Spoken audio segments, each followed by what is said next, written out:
he needed to unequivocally condemn the attack. But he also needed to mean those words. You saw Donald Trump tweet endless attacks, sometimes 108 tweets in a day. And in public speeches and across rallies, repeating words of fight and stop the steal and never surrender. You know what it looks like when President Trump wants to convey a message. Forcefully, loudly, and repeatedly, he does that. This video sent after a week of the attack was not that. And we know this because in this video, he again does not show remorse, does not take responsibility.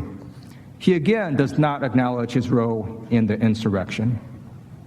He does not say in that video, for example, everything I said in the months prior went too far. And he does not say the one sentence that matters. He does not say the one sentence that would stop future political violence. The election was not stolen. He still hasn't said that sentence. That is why National Guard troops in full body armor still patrol outside. Okay, welcome to the occupied nation's capital. Now we know it's occupied. Quiet part out loud, that is Ted Lieu. It's the Donald Trump struggle session. That's what the last couple of days has been. You saw this under Mao. This happened under the Bolsheviks. This happened under the Nazis. You get a struggle session. They use military and law enforcement power for distinctly political ends. Until he says that the election was not stolen, right, this is going to continue. This is going to continue. We're going to bring in Richard Baris in a second. You're in the war room. It's Friday, the 12th of February, the year of our Lord 2021, and boy, this year is ripping through. It's all, I've never seen anything like it. Raheem, this is one of the most important, ladies and gentlemen. We specialize in signal, not noise. Of all the madness, of all the stuff they've thrown together, of all the false stuff they put kind of jammed in one place, this is the tell, and this is why today's defense of the president, the way his lawyers are arguing it, is irrelevant. They've walked him into a trap, Lindsey Graham and the establishment, and today they're springing the trap. Two big op-ed in the Wall Street Journal by Aunt Peggy Noonan, clutching her pearls, right? And you've got Nikki Haley with the lead story, Tim Alberta, who's the scribe for Mitch McConnell and the establishment over Politico. You've got Nikki Haley making her move today, saying we got to cut Trump loose. Trump's a bad guy. He led us down a path. This was wrong. We should have done it earlier. On the day of his defense starts, Raheem Kassam, and I'm going to bring Richard Baris in, the smartest young pollster out there. But Raheem, This is not even subtle. Ladies, gentlemen, we'll just make sure we're going to connect all dots here. This is not even subtle. They've walked him into a trap, and today they spring the trap. Wall Street Journal on one hand with Aunt Peggy Noonan, but you got Nikki Haley, who the establishment, and let me just state categorically, Nikki Haley is not going to be the Republican nominee in 2024. I want to break that fantasy right now. She's not going to be president of the United States. She's just not up to the task, okay? She's not up to the task. She does not have the gravitas. She does not have the character. She does not have the understanding of either the economy, finance, world politics, the way the system works. She is a complete front for the establishment. This is where they're coming in today, and they're not subtle about it. They're springing the trap on Trump today. Mr. Raheem Kassam, before we bring in Baris. Well, they gave themselves enough rope, and you talk about the trap. They didn't realize that along the way they were laying traps for themselves as well. They're just hoping that kind of no one was watching, no one was listening, no one was bothering, or at least that we were too dumbfounded by the imagery that we wouldn't actually listen to the words that Ted Lieu just admitted to. And I think these are the things that are going to look. Will the images hit you in the face? Yes. Will some of the witness testimony hit you in the face? Yes. But I think when you cut through that noise and you get to what the Democrats are admitting up there, I think it is incumbent upon every single person in this audience to make Ted Lieu famous beyond his wildest dreams today. Show your friends, show your family, show your colleagues, hey, they just gave away in less than 1 minute on the Senate floor, You gave them enough rope. They hung themselves with it. They gave the game away. A politicized use of the military in D.C. And because remember, this is to purge Trump from the political process, but it's also to cower the deplorables, to cower the MAGA audience so that they just support. This is why the establishment, once they saw that, they moved with the Nikki Haley. Nikki Haley rolling in here. You know, there was a young man that called this back in 2018. We're going to play this in the next segment. In 2018, from London, live, in October, when she resigned as ambassador States or to the UN, 4 weeks or 5 weeks before the all-important 2018 midterm. In fact, I probably want to, if you can, my comment about that, understanding how the impeachment was hanging there, which nobody figured out. There was a young man that stood up in London and called her out for exactly what she is. She's like the Milton character in Paradise Lost. She's Lucifer's. She's ambitious as Lucifer. Okay? I want to go now to Richard Baris. Richard, before I get into all the polling and the approvals and all this and the numbers, I want to talk about Nikki Haley. Your thoughts, observations, comments. Yeah, this is the worst kind of story, Steve, and thanks for having me. This is the worst kind of story because it gives the impression Nikki Haley was ever for Donald Trump, right? When she never was. And she's been touring now for almost a year and a half, the big donor class, and telling them that what her plans are. And we talked to a lot of them, and one in particular standing out because she had been telling everybody that when the time is right, she will break with Donald Trump. She was trying to straddle the fence. This is now it. This is the time. And she's not getting a great reception, which is something I guess she failed to mention to Politico, that she was basically tossed from a big donor's house that we know and speak to. And by the way, the personal pitch came from Lindsey Graham to sit and meet with her. Hold it, hang on, slow down. Own resident. Stop, hang on. I don't want to bury the lead. Rewind that and go through with this big donor. We're not going to disclose the name of the donor, but Baris is dialed in everywhere. He's the populist pundit. He's the pundit for the people. He understands MAGA better than any of the pollsters out there, but he's dialed in everywhere because everybody wants to know what Baris is thinking. I want to hit the rewind, and I want you to walk through that story again with the principal character being the Senator from South Carolina, Mr. Lindsey Graham. Go ahead, sir. Right. So Lindsey Graham is making this pitch for Nikki Haley, and he's calling around to people asking if they will meet with her. And typically, she can get a meeting with most of these people, but at this time, these donors are angry. And they don't want to sit down with people like Nikki Haley. And they figured they wasted a lot of money this last time around. Well, Lindsey Graham is trying to be the person to reach out, at least particularly this one, and offered his own place in South Carolina to come and meet with her. And she had already met with them in the past and others and told them that she was going to break with Donald Trump. They basically had this pitch, Steve, that the Republican Party will be better after Donald Trump, that he's bad for the brand, and we're going to act like we support him now, but when the time comes, we're going to make the break. We'll be a better party for it. You know, people entertained this stuff maybe a year or two ago. They don't entertain it now. They're angry. So I guess you forgot to mention this to Politico. They refused to meet with her. They basically tossed her. This is, Lindsey Graham, this is the architect of Trump's defense strategy. These lawyers, and I said the other day on this quote to the AP, they were Graham's lawyers. I said, Graham's lawyers got fired. No, they didn't. They just got replaced by these two clowns. Right? And today you're going to see this feckless, half-hearted attempt to argue the Constitution and everything after you've had a made-for-TV beatdown where Ted Lieu tells you what the focus is. Until Trump says that he lost, until he concedes, until he says that it was not stolen, the beatings will continue. Lindsey Graham walked him into this. Right? Lindsey Graham, who's really this is so obvious. Nobody on the conservative side will talk about it. We're explaining it all to you. We want the entire live chat, #WarRoomPandemic. We want you out on top of this story today.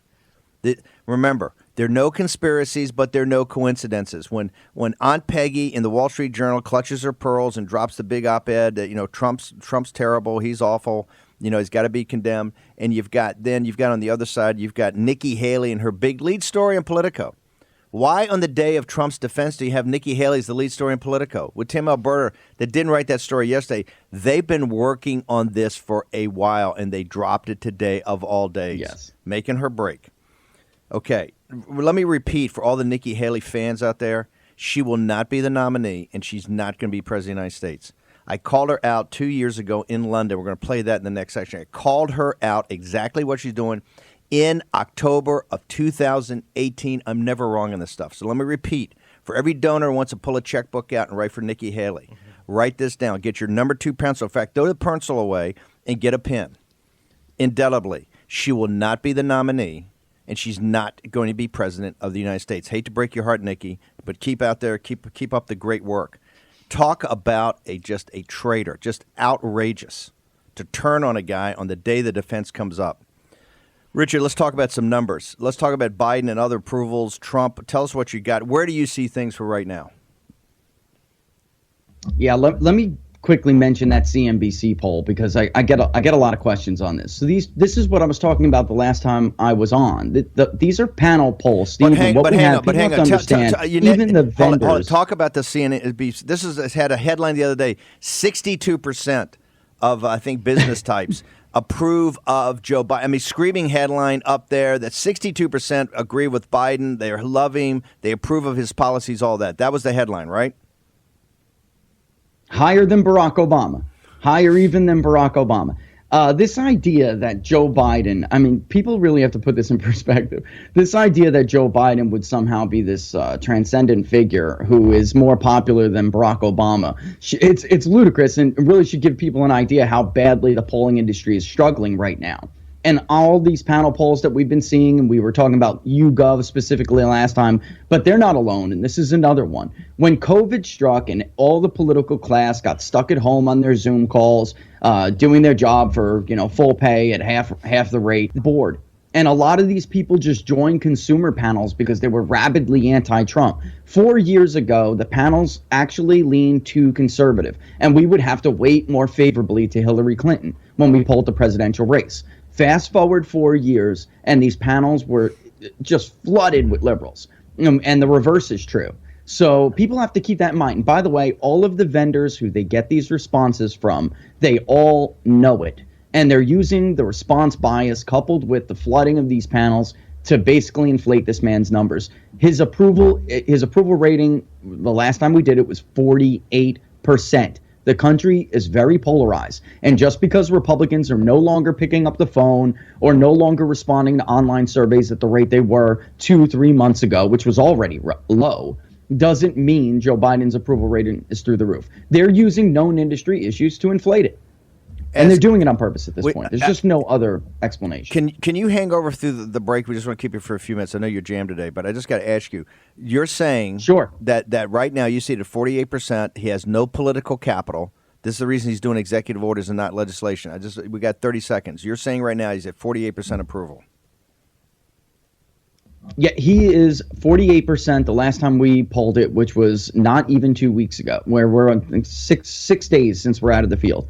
The highest we've had him is 52%. And that didn't really surprise us, not having that much political capital. This country is very divided. It is very difficult for a non-Obama-like figure to approach 60%. Very difficult. Okay, we're going to take a short commercial break. We're going to return with Richard Baris. We got Steve Cortes. We are jammed today. Matt Braynard. We got Dr. Maria Ryan. Dr. Sad. We're talking about the parasitic mind, looking at Cuomo and Newsom. Other fronts are opening up. Be not afraid. In a moment, we'll return. We're in pandemic.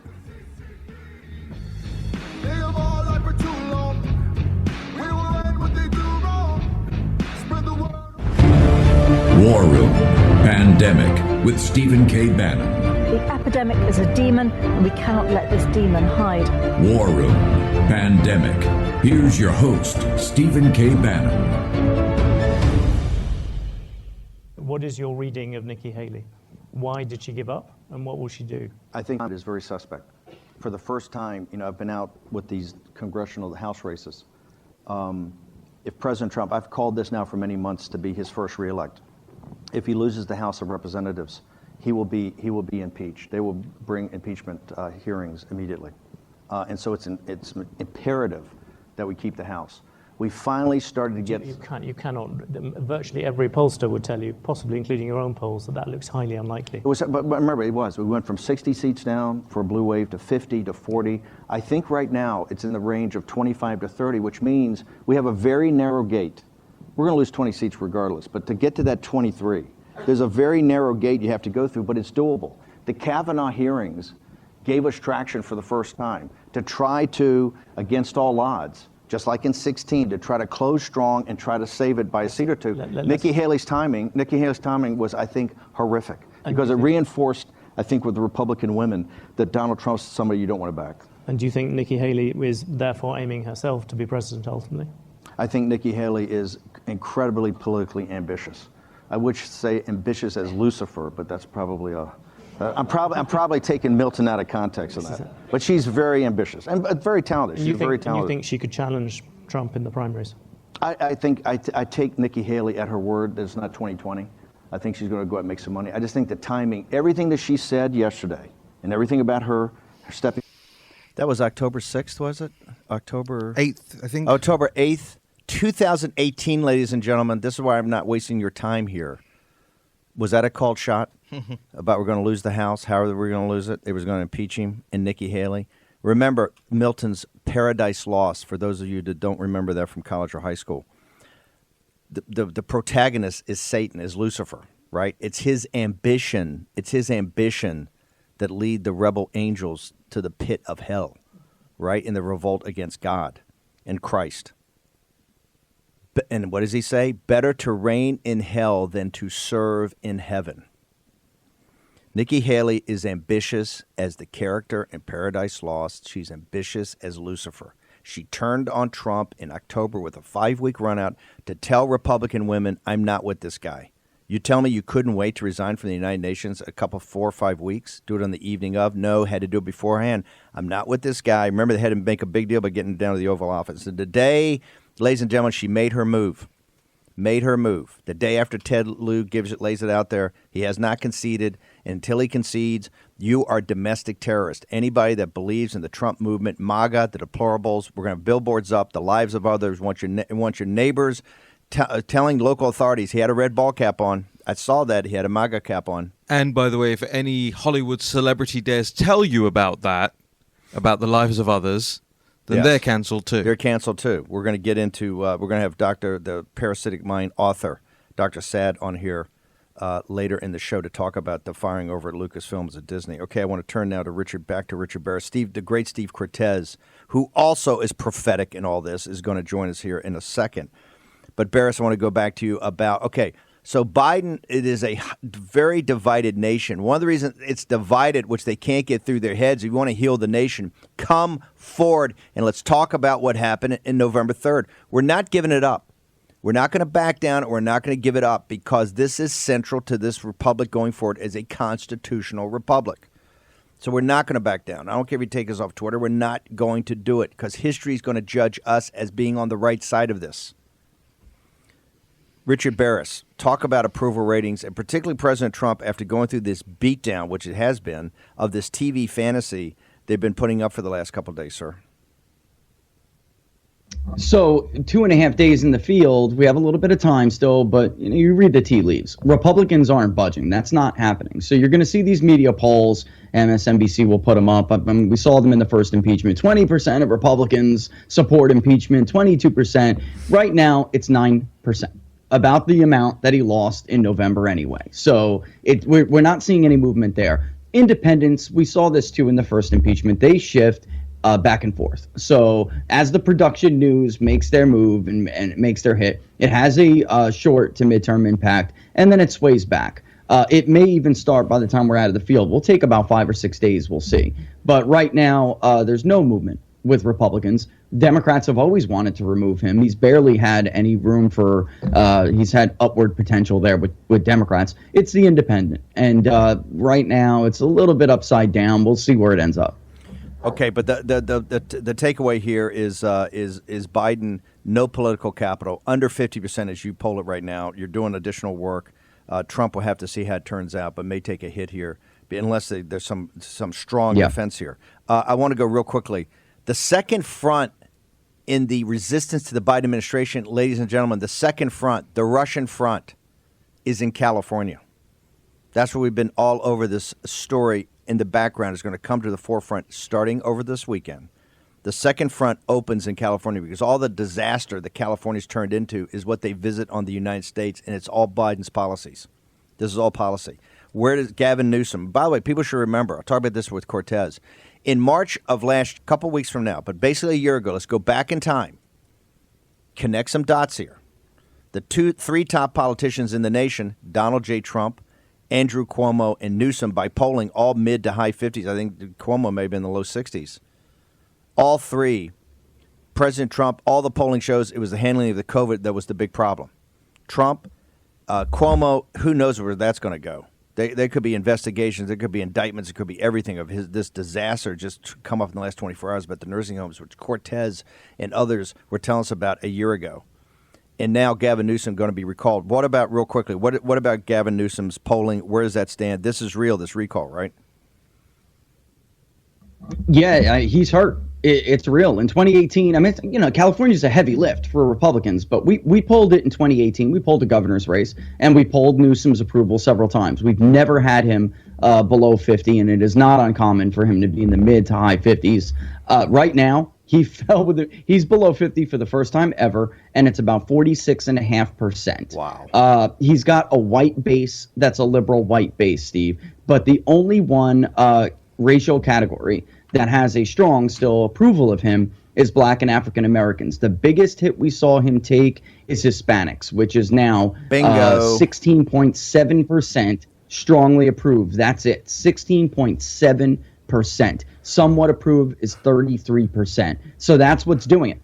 Native Hawaiian, I mean, California's a fun state to poll because there's so many groups. Yep. But Native Hawaiian Pacific Islander, they can't stand them right now. Yep. It's incredible. Yep. One of the most supportive groups for 2 years. Future of the Republican Party, future of the MAGA movement is down in the Rio Grande Valley, working class Hispanics, and guess where? In California. Okay, the second front's about to open. Richard Baris, how do people get to you? You're a rock star. How do people get to you? They can still find me on Twitter at @peoples_pundit, but I'm been on Locals quite a bit these days. So at @peoplespundit on locals.com, and they can watch the show Inside the Numbers on YouTube, People's Pundit Daily's YouTube channel. And what time is the show on?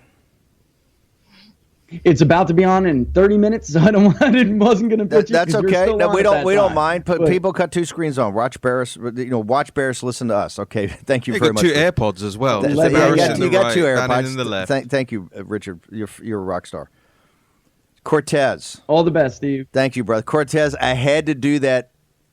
California Hispanic, 16.5% strong approval of Gavin Newsom.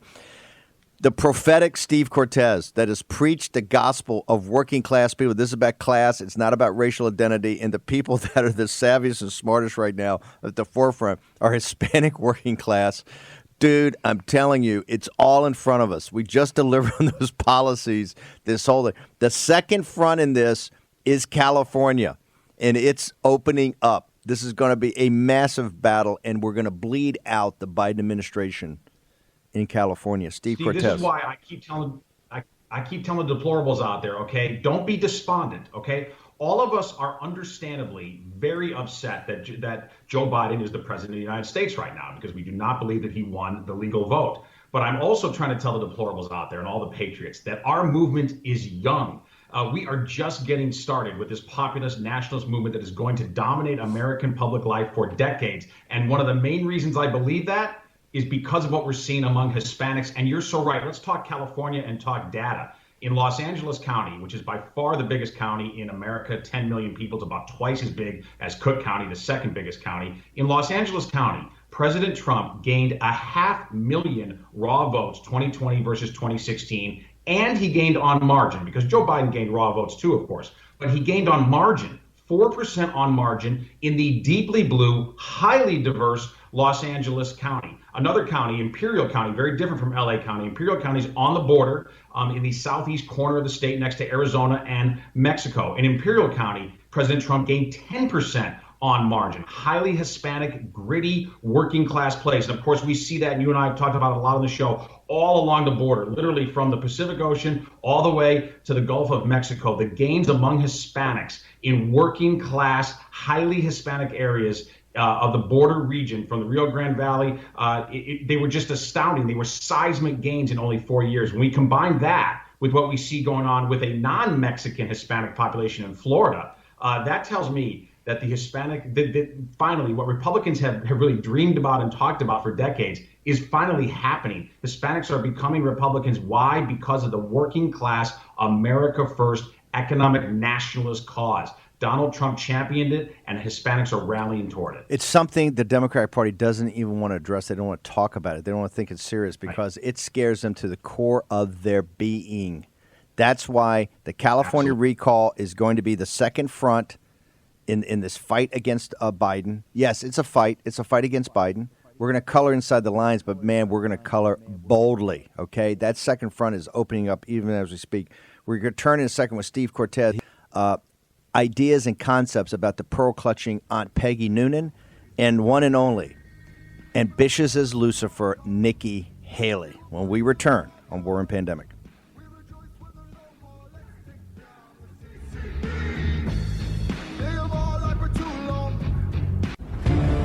War Room Pandemic with Stephen K. Bannon. The epidemic is a demon, and we cannot let this demon hide. War Room Pandemic. Here's your host, Stephen K. Bannon. He needed to unequivocally condemn the attack, but he also needed to mean those words. You saw Donald Trump tweet endless attacks, sometimes 108 tweets in a day, and in public speeches and across rallies, repeating words of fight and stop the steal and never surrender. You know what it looks like when President Trump wants to convey a message. Forcefully, loudly, and repeatedly, he does that. This video sent after a week of the attack was not that. And we know this because in this video, he again does not show remorse, does not take responsibility. He again does not acknowledge his role in the insurrection. He does not say in that video, for example, everything I said in the months prior went too far. And he does not say the one sentence that matters. He does not say the one sentence that would stop future political violence. The election was not stolen. He still hasn't said that sentence. That is why National Guard troops in full body armor still patrol outside. Ron DeSantis, Abbott, these governors, we got to get to the bottom of this. It must be an investigation. If this is what they're doing, why are we sending National Guard troops up to, unless they can show this? This is outrageous. This is outrageous. This is all going to be part of the lawsuits against Twitter and all these guys. This is they said the quiet part out loud. This is communist type, totalitarian dictatorship type use of military force against a free citizenry, right? This is what this is about. And right now, this is in courts. The Senate in Arizona is trying to jail the Maricopa County. They're fighting back and forth there. They're fighting back and forth. They're still up in Michigan. You got things going on in Georgia. The Supreme Court still. This is being fought all over the country. People are still drilling down on this stuff at states with investigative committees, in courts of law. It's the way the system is supposed to work, right? And you're sitting there saying you're going to continue this. There must be a massive investigation of this, and the attorney generals in the red states and the governors and DeSantis and Abbott done such a great job, Gabby, at the forefront of this. Why were your citizens required to come to Washington, D.C.? Was this about, we got Cortes. I want to bring Cortes in here, but Raheem, what do you got? Firstly, this has to stop now. These barriers have to come down immediately. Troops got to go home. Given what Ted Lieu just admitted to, there can be no other way of doing this. Bring down that wall right now, today. No more politicization. Joe Biden, tear down this wall. And let me tell you something. I don't know how the process works, but I suspect there will be a lot of members of the Guard who are now reporting to their inspector generals, or however that works.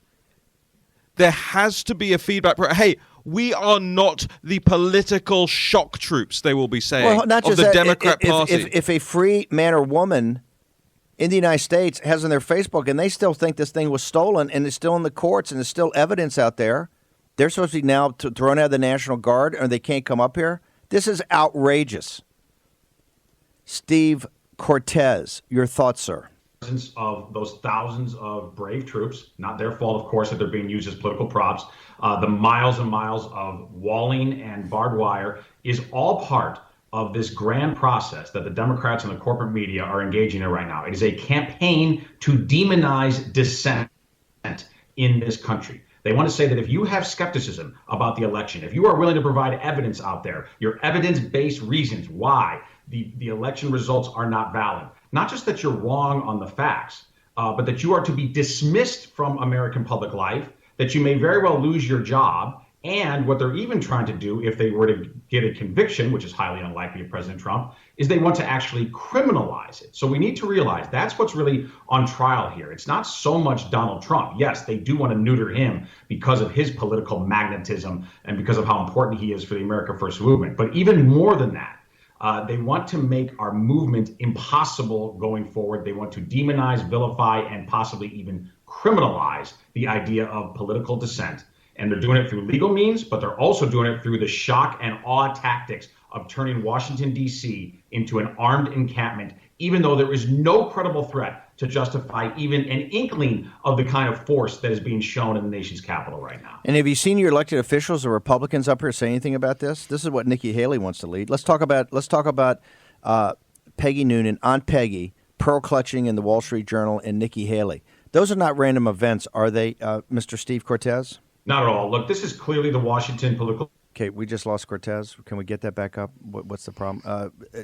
Mr. Raheem Kassam. Let me bring it back to this as well, because Nancy Pelosi in the middle of last year demanded an investigation into President Trump's use of the National Guard. When Washington, D.C., across all of its quarters, was under siege by Black Lives Matter, when businesses had their front doors boarded up for days on end, when St. John's Church was set on fire, when there was an occupation of Lafayette Square, and the president deployed the National... He resisted at first, remember, and then deployed the National Guard after a long, long time of Washington, D.C. being under repeated nightly siege. They were marching through people's residential neighborhoods.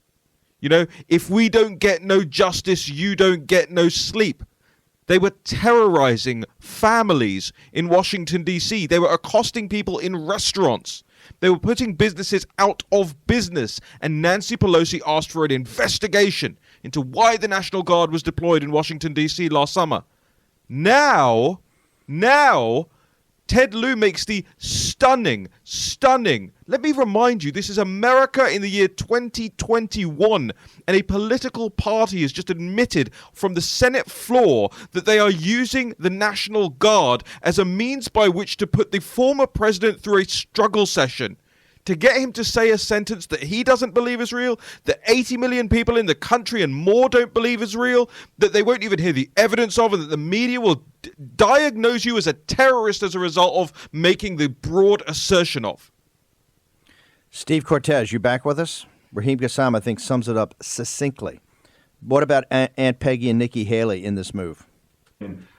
She is a clever wordsmith, but she's also the diarist for the demagogues of the ruling class in America. And I mean specifically the permanent political class as well as the corporate media. In this op-ed that she put out today, I thought this was the most telling quote. She said, quote, and this was regarding the impeachment manager's presentation. She said, quote, "Congress was riveted. Journalists were riveted." Okay, now I have no doubt that could very well be true, that Congress and the mainstream media, they probably were riveted with the presentation. You know who probably was very uninterested and not riveted at all? Are regular working class people in this country. You know, I like to talk about wage welders out there. If we look at a waitress who's out of work because in her state there are draconian lockdown restrictions from governors who have the full support of President Biden right now, Do you think that they're terribly interested in this second sham impeachment of Donald Trump in just over a year? Or if we were to talk to a welder who has just been put out of work because of the executive orders attacking American energy by President Biden, do you think they find any solace in watching impeachment managers like Ted Lieu on the screen? I think not. So Peggy Noonan is unfortunately channeling what is the belief of the Acela corridor set in New York newsrooms and K Street, Washington, D.C. lobbyist offices that works very well for their self-interest to the detriment of regular working class Americans. What do you think? What about this timing? You got the Peggy Noonan of it all. What about the timing on the morning that we're about to have President Trump's defense? And they've said last night, and I think Jason Miller, they're only going to use one day. They're not even going to use the second day. They're going to lose all that airtime on broadcast TV. Although it is a Saturday, it's still time. They're not even going to do a second day. They just want to get in and out. And I heard now it could be a couple hours. So, and we know from Richard Baris, he talked about Lindsey Graham trying to set her up with hedge fund guys to go make her a pitch that, hey, at the appropriate time, at the right time, I'm going to make my break with Trump. Hey, there ain't nothing random about this. On the morning of the defense, it's the lead story by the top reporter for McConnell. Tim Alberta writes it. Nikki Haley makes her move. Mr. Steve Cortes. Nikki Haley is clearly making her move. Look, she is a soulless political operative. She's the political version of a weather vane. And what I mean by that is whichever way she believes the political wind is blowing for her, or she believes she can get a tailwind, that is the direction in which she points.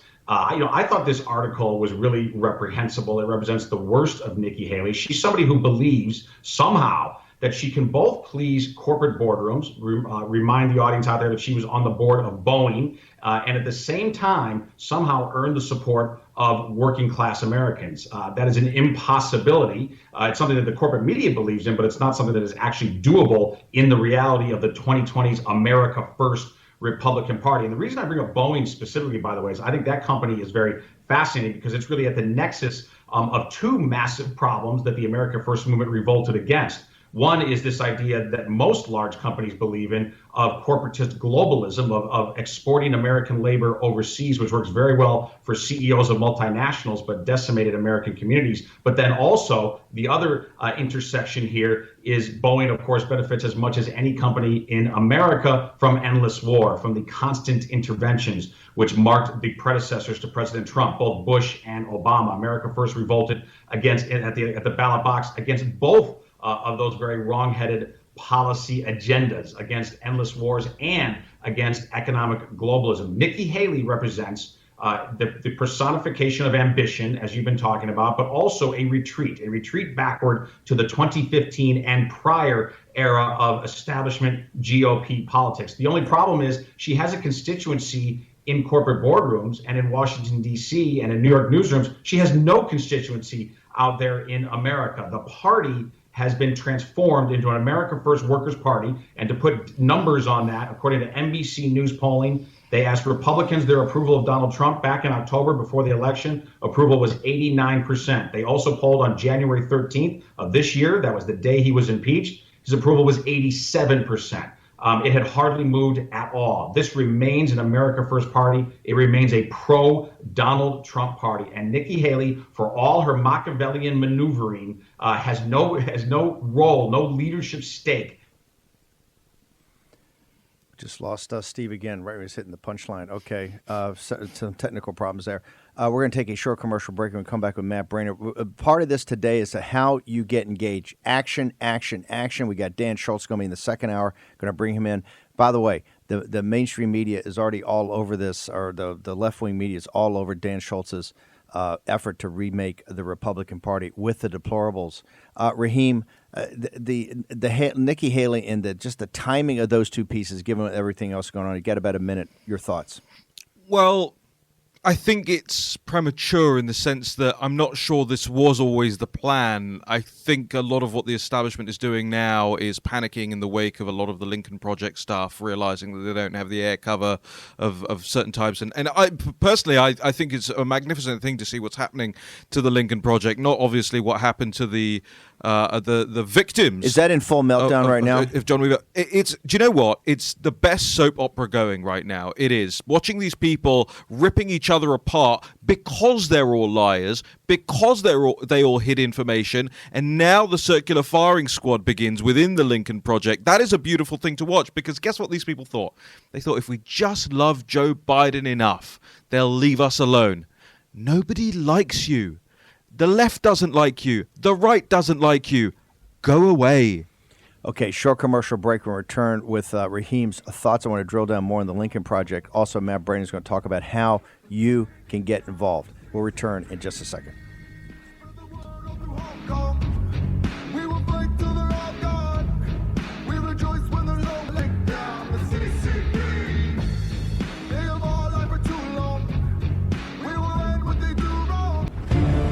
War Room Pandemic with Stephen K. Bannon.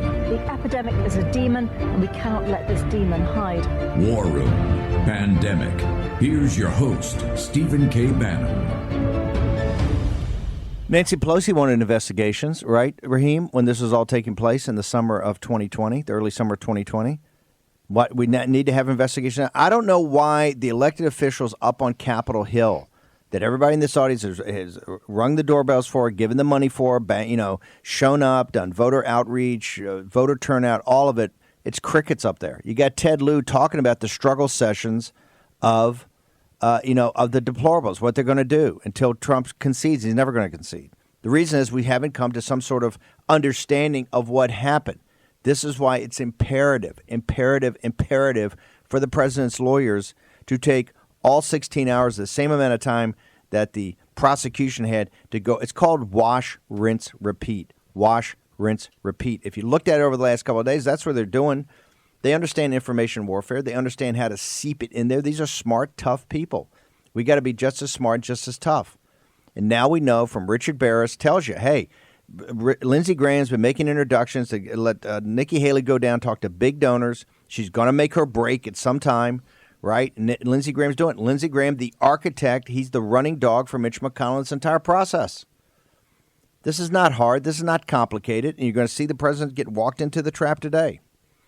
Right? Mr. Raheem Kassam, before you get to Matt Braynard. I do just a little observation here. So I have these phone calls with the members who sign up, right? Yep. And two of them, I talked to two of them yesterday, and both seemed to kind of tell me that they didn't realize that actually clicking on links and taking actions and all of that was quite as important. They understand it was important, but quite as important, not just for the existential part of why we're here and growing the show and all of that, but actually to make the legislators take actions. Big time. And I think people sometimes, they will click a link or they will send an email and that'll be it.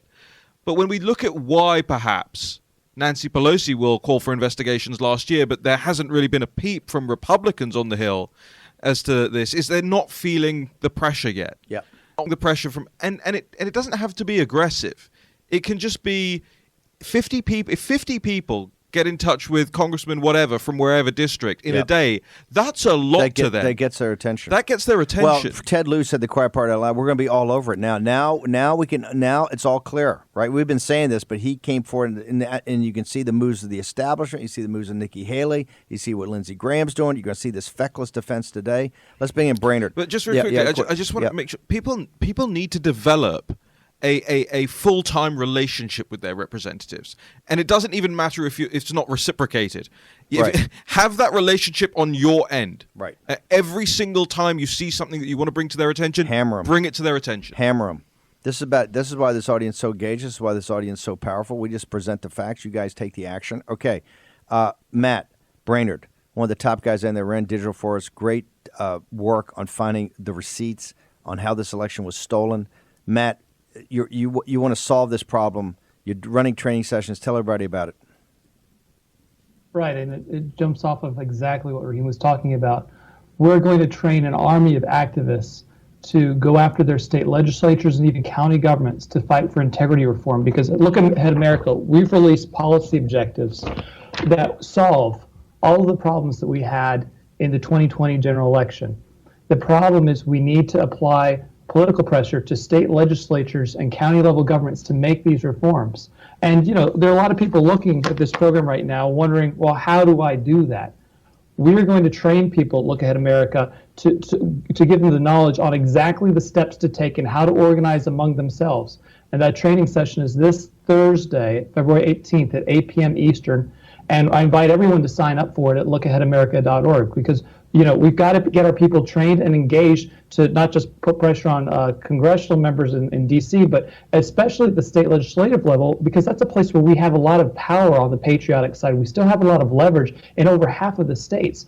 And I think the solutions that we need, many of them can be found and implemented there. If we had this before, Donald Trump be in the White House right now. It was at the state legislature level. We kept saying this from day one. Very likely. You can't depend upon the Supreme Court. This fantasy of the Supreme Court and the fantasy of the Insurrection Act are fantasies. It's at the state legislature. That's what the Constitution says. That was the whole thing with Pence. Revert it back to them and let them deal with this logic. Okay, once again, tell people it's next Thursday night. Tell people how they get there and what they're going to get. We're going to, in 2.5 hours, we're going to have a dense 6 lectures on everything from how to organize your neighborhood, how to go after your county representatives, how to go after your state representatives, how to talk to them, and how to develop messaging. And that's this Thursday, 8 p.m. You can register for it at lookaheadamerica.org. It's completely free, and I hope everybody can make it. And we'll give you the tools you need and the organization you need to make the kind of reforms we need to restore voter integrity in this country. Okay, make sure, what are your coordinates right now, Matt? Lookaheadamerica.org is how they would find us. Okay, fantastic. Thank you very much for joining us, and thank you for hitting your marks today. Raheem, thank you for having me. We're going to have the Parasitic Mind author on next, more important than ever now. And I'm not a guy who likes chasing Hollywood stories, although culture is upriver from politics. A lot of that is noise, and a lot of other people chase these stories. But there's something deeply, deeply wrong. And I think his book is one of the ways to getting back at this. Where do we stand this morning, Raheem, real quickly before the Defense Day? It doesn't seem to be kind of any organized effort. You don't see any messaging coming out about what the attack for weeks. The left message how they were going to go after Trump and kind of this made-for-TV fantasy, the jumping all these videos together. The best thing I've seen is the thing you played last night. Right? We're going to try to play that later in the show. That's still the best thing I've seen, right? Have you seen any organized effort to put forward the Trump case? Yeah, and just as a thing, I wanted to make sure that, I mean, yesterday I referred to the creator of that as a interwebs meme smith. I just wanted to make sure that I went back and credited it was an account called A64 Films on Twitter, really cool meme account that created that. And in a lot of ways, it goes back to what Matt was just saying, right? The effort is not being made by the so-called leaders of this movement, and that includes the president's lawyers, I'm afraid, in this regard.